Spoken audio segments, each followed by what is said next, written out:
Shikues nderuar, ju përshëndesim, rikthyer sërish në TikTok për të ndalur tek zhvillimet më të fundit sigurisht në botë, por edhe në rajon. Do ndalemi fillimisht tek presidenti amerikan Donald Trump, i cili deklaroi se armpushimi në Gaza mbetet ende në fuqi, pra pavarësisht tensioneve të fundit në rajon, duke folur me gazetarët në bordin e Air Force One. Pas një vizite në Mar-a-Lago, Trump komentoi gjithashtu dhe mbi situatën aktuale pra mes Izraelit dhe Hamasit. Banorët e Kevit nga ana tjetër kanë reaguar të zhgënjur nga Shtetet e Bashkuara pasi presidenti Donald Trump sinjalizoi se nuk ka ndërmend të shesë raketa me rrezet gjatë veprimit të llojit Tomahawk Ukrainës. Dhe në pjesën e dytë ndalemi tek qeveria e re në Kosovë, ku kanë kaluar plot një javë prej kur presidentja e Kosovës Vjosa Osmani nënshkroi dekretin që i jep mandat për Albin Kurtit për të formuar kështu qeverinë e re. Dhe nga ana tjetër do ndalemi tek ditët e fundit ku është përshkallëzuar edhe debati mes kryeministrit të Shqipërisë Edi Ramas dhe lëvizje vetvendosje, krejt kjo pra lidhur me protestën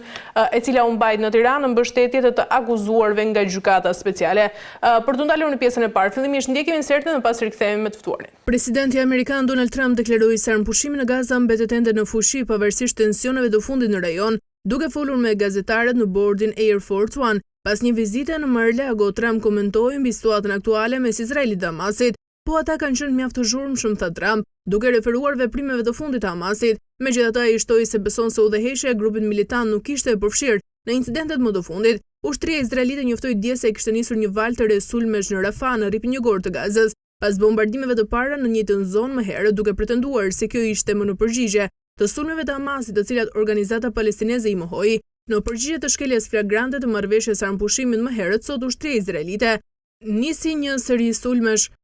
kundër objektivave terroriste të Hamasit në pjesën jugore të rripit të Gazës, thuhet në deklaratën e ushtrisë, ndërsa Izraeli dhe Hamasi akuzojnë njëri tjetrin për shkelje të armpushimit që ka qenë në fuqi që nga 10 tetori. Mirë, kemi ndjekur insertin dhe ditën e sotme për të diskutuar mbi këto zhvillime dhe të tjera kam të ftuar zotin Frymëzim Dauti, ekspert i marrëdhënieve ndërkombëtare. Zoti Dauti, ju përshëndes.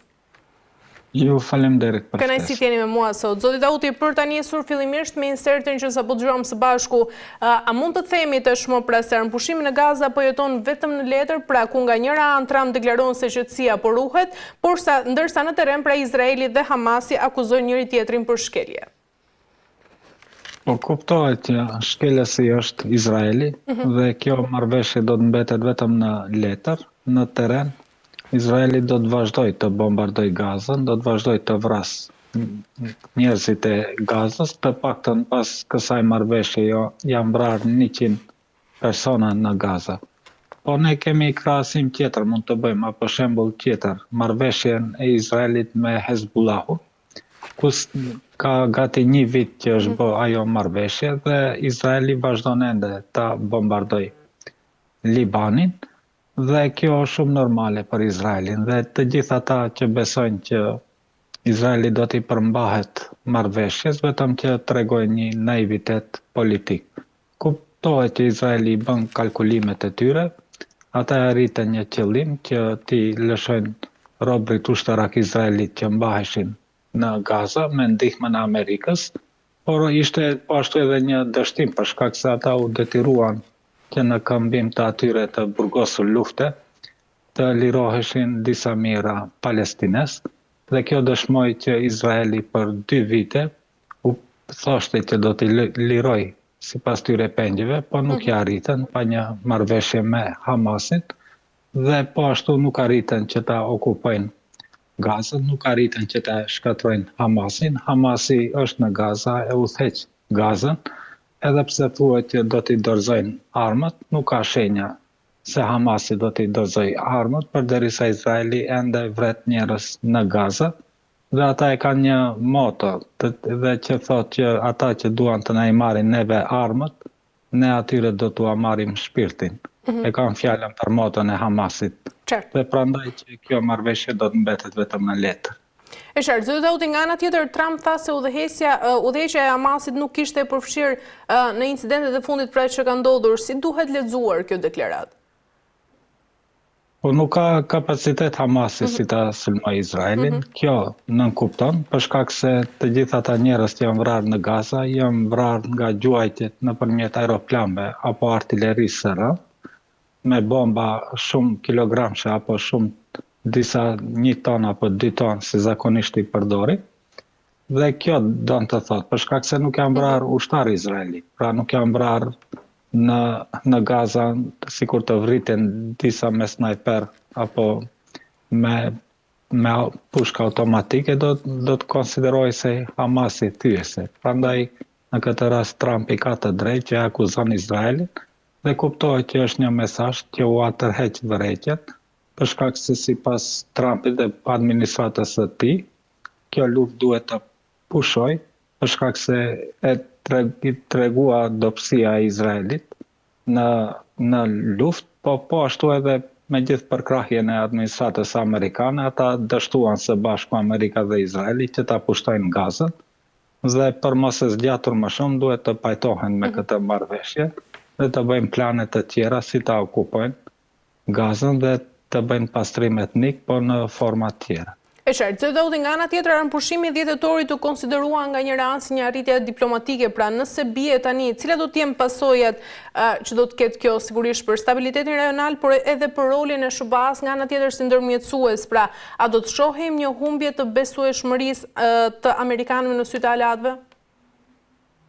Në sy të aleatëve nuk do të shiqejmë një humbje të besueshmërisë, për shkak se ata nuk janë aleatë, ata janë vazall të SBA-s. Mirë po në aspekt të shteteve tjera, apo botës, kuptohet që veç Amerika e ka humbur atë prestigjin që e ka pasur si ndërmjetës apo si i paanshëm, dhe nuk habiten sepse Amerikanët e përkrahin Izraelin në këtë gjenocid. Po, mirë po duhet ta kemi parasysh që Trumpi e përshpejtoi arritjen e paqes për shkak se kishte një obsesion që ta fitoj çmimin Nobel dhe mendonte se kjo ishte pengesa e vetme që ta fitoj çmimin Nobel, megjithatë si duket u vonua gjatë procesit për shkak se Komisioni i Nobelit veç kishin marrur vendim që t'ja japin dikujt tjetër, dhe kjo është po ashtu një zhgënjim për Trumpin, po ai ende është president, ndoshta shpreson që vitin e ardhshëm ta marrë çmimin Nobel dhe përpiqet të bëjë një farë show që në një shfaqje si fjala humanitar apo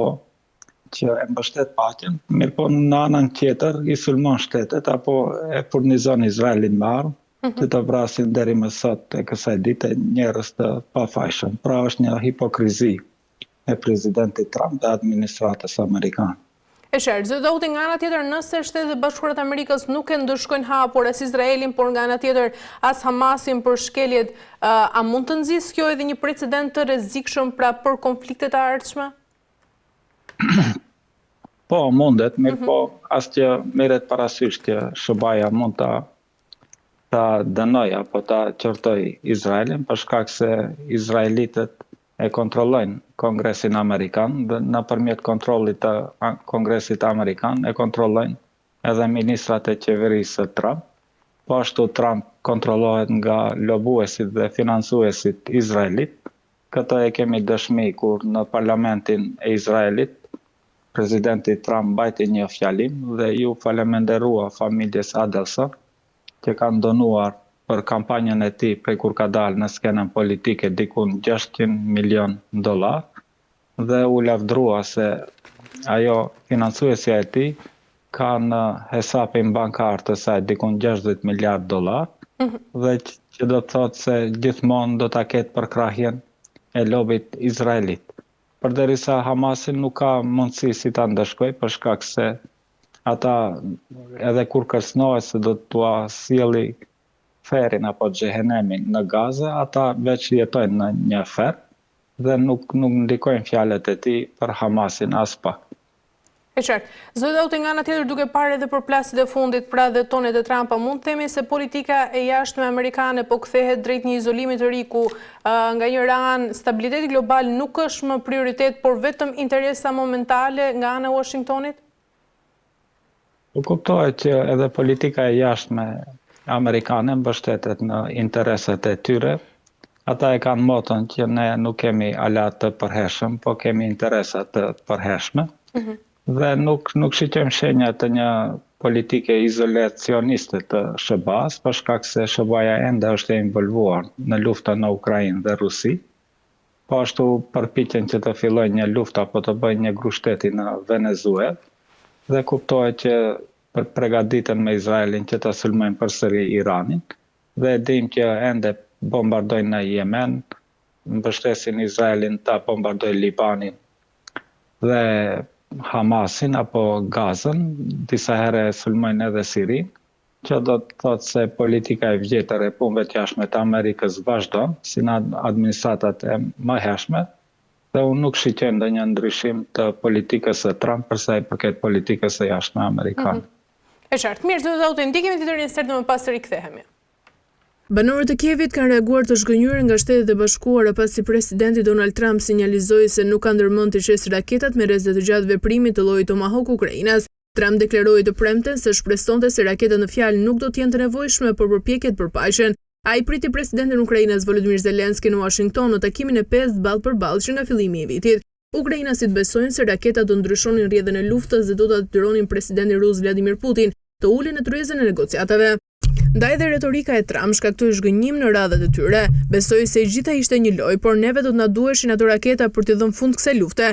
Deklaron oficeri i ushtrisë ukrainase: "Jemi në luftë më shumë se 3 vitesh dhe ajo që duam është paqja", shpreh në të njëjtat linja Viktoria Kramstova, psikologe në Kiev. "Unë përpiqem të përqendrohem tek puna ime për fëmijët dhe kjo më jep forcë të eci përpara dhe të mos u mbas shpresat", thot më tej ajo. Përpara nisjes së bisedimeve në shtëpinë e Bardh, Zelenski tha se kishte një propozim për Trump, në bazën e të cilit Ukraina do t'i ofronte Shteteve të Bashkuara dronët e saj të avancuar, ndërsa Washingtoni do t'i shiste Kievit raketat Tomahawk. Mirë, zoti Dauti, a mund të konsiderohet dhe hezitimi i Donald Trump për të shitur raketat Tomahawk pra një kthes strategjike që rrezikon nga ana tjetër të dobësojë edhe pozicionin e Ukrainës? Tani ky ishte takimi i tretë i Zelenskit në shtëpinë e Bardh. Ne e dim që në takimin e parë nuk kaluan mirë, në të dytin si duket kaluan mirë dhe të tretin edhe pse në pasqyrë të parë duket se kanë kaluar mirë, por nuk janë marrur vesh, sidomos përsa i përket raketave Tomahawk, të cilat Trump i ka refuzuar që t'u ashes ukrainasve. Po Trumpi e din që edhe nëse u ashet ata raketa Ukrainës, nuk do të ndryshoj diçka të madhe në fush betejën në Ukrainë, për shkak se Rusia ka sistem mbrojtës kundërajror shumë të përsosur dhe nuk është se do ta bëjë dëm të madh sidomos në territor të Rusisë. Tani jemi në vitin e 4 dhe si duket Trump ka dalur me një deklaratë dhe thotë që Ukraina nuk mund ta fitojë këtë luftë, për shkak se ata në vitin e parë thonin që do të fitojë. Dhe po ashtu Trumpi ka kërkuar nga Zelenski që të pranoj ndrim, jo ndrim të territoreve, po që të jap disa territore Rusisë, po si duket Zelenski ka refuzuar. Ai refuzon për shkak se ende ka mbështetje sidomos nga Evropa, po edhe nga shtetet tjera të perëndimit. Ai edhe pse janë vrarë dikund në numra më pesimiste, dikun 2 milion Ukrainas ushtar, ai mendon se ende ka të ri Ukrainas, të cilët do të vdesin për pushtetin e tij dhe për shtetin e Ukrainës, dhe është kjo një luftë qytetare e përgjakshme në Ukrainë, them qytetare për shkak se ukrainasit një pjesë të madhe luftojnë në mes veti, apo ata që janë në Ukrainë janë me etnicitet rus dhe janë me fe ortodoks, ashtu sikur ata rusët në ushtarët e Rusisë. Tani kuptohet që Rusia ka avantazh në këtë dhe prandaj Trumpi si duket është detyruar që të bëjë një summit apo një takim me presidentin Putin dhe kjo do të mbahet me propozim të Hungarisë, do të mbahet në Budapest të Hungarisë, për shkak se Hungaria edhe pse është antare NATO-s dhe antare Bashkimit Evropian, prej fillimit të kësaj lufte ka qenë me qëndrim